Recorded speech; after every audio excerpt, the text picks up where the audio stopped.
Hai, assalamualaikum. Apa kabar semuanya? Hari ini Miss Rahmi mau ajak kalian jalan-jalan nih, keliling Indonesia. Kalian sudah siap? Yuk kita mulai. Miss Rahmi ajak kalian jalan-jalan sambil bercerita tentang peristiwa perlawanan terhadap Belanda dari berbagai daerah. Nah, ini adalah para pahlawan yang melakukan perlawanan terhadap Belanda.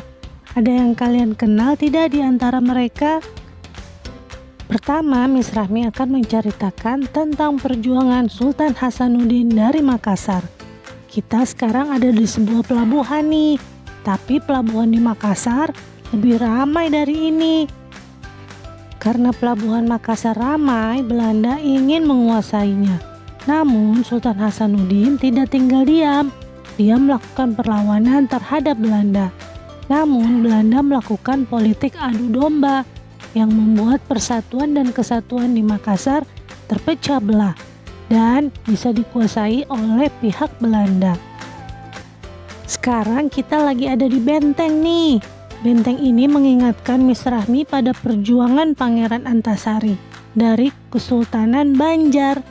Kesultanan Banjar memiliki sumber daya alam yang melimpah berupa emas, intan, lada, rotan, dan damar, sehingga perdagangannya juga maju.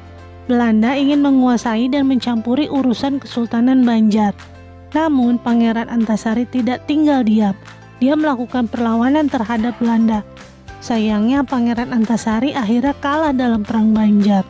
Terima kasih yang udah support Rahmi Kawa YouTube channel. Jangan lupa di like dan subscribe. Kita berada di tempat penjualan rempah-rempah. Rempah-rempah adalah bumbu dapur yang memiliki banyak manfaat.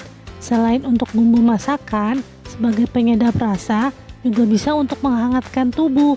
Bahkan untuk pemakaman jenazah seperti di Mesir kuno, atau untuk alat ritual keagamaan.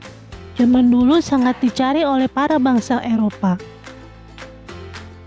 Nah, di Maluku ini banyak sekali rempah-rempah. Jadi ini merupakan daya tarik Belanda untuk menguasai Maluku. Sehingga Belanda lama-kelamaan sewenang-wenang di Maluku. Mulai dari tanam paksa, pelayaran hongi, yaitu pelayaran untuk mengontrol produksi rempah-rempah di Nusantara. Sehingga Patimura yang merupakan pejuang dari Maluku tidak tinggal diam. Namun dia kalah karena politik adu domba yang menjadi taktik Belanda saat itu. Wah, sekarang kita ada di Danau Toba nih. Danau Toba ini adalah danau yang terletak di Sumatera Utara.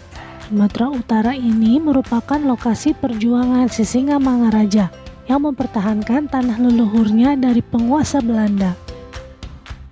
Belanda ingin menguasai Sumatera Utara. Hal ini ditentang oleh Sisingamangaraja. Kemudian beliau melakukan perang gerilya, di mana perang ini adalah perang dengan pasukan kecil dengan cara sabotase atau serangan mendadak. Karena di kala itu persenjataan masih kurang canggih. Selain itu dia juga bekerja sama dengan pasukan bantuan dari Aceh. Namun akhirnya juga dikalahkan oleh pihak Belanda.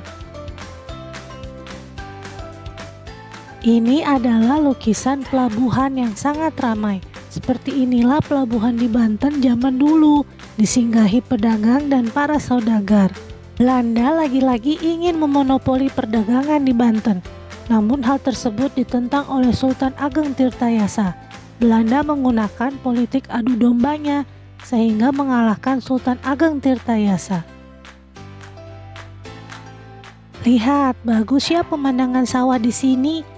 Nah, tanah Indonesia sangat subur seperti ini, sehingga Belanda ingin menguasainya.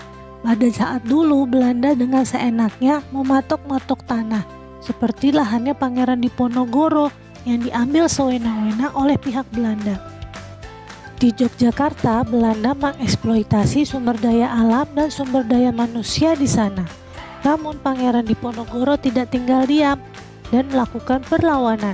Selama 5 tahun terjadi perang besar di sana. Namun Belanda berhasil mengepung pasukan Pangeran Diponegoro dan akhirnya beliau kalah dalam pertempuran. Berbeda dengan para pahlawan sebelumnya, ada pahlawan dari Papua yang menggunakan organisasi untuk melawan Belanda, yaitu Silas Papare. Beliau menginginkan Papua bergabung dengan Republik Indonesia, karena pada saat proklamasi kemerdekaan, Papua masih dikuasai Belanda. Berkali-kali beliau mengadakan pemberontakan, dan berkali-kali itu juga ditangkap. Akhirnya, setelah melalui masa perjuangan yang panjang, Irian Jaya bergabung dengan Indonesia oleh hasil penentuan pendapat rakyat atau PPRA pada tahun 1969 yang dimenangkan oleh pihak yang pro-Republik Indonesia. Nah, itu dia perjuangan para pahlawan dalam mengusir penjajah Belanda. Kita harus selalu menghargai jasa para pahlawan ya, dengan mengisi kemerdekaan melalui kegiatan-kegiatan yang positif. Sekian pembelajaran kita hari ini ya, kurang lebihnya mohon maaf. Sampai jumpa lagi dalam video pembelajaran selanjutnya. Bye-bye.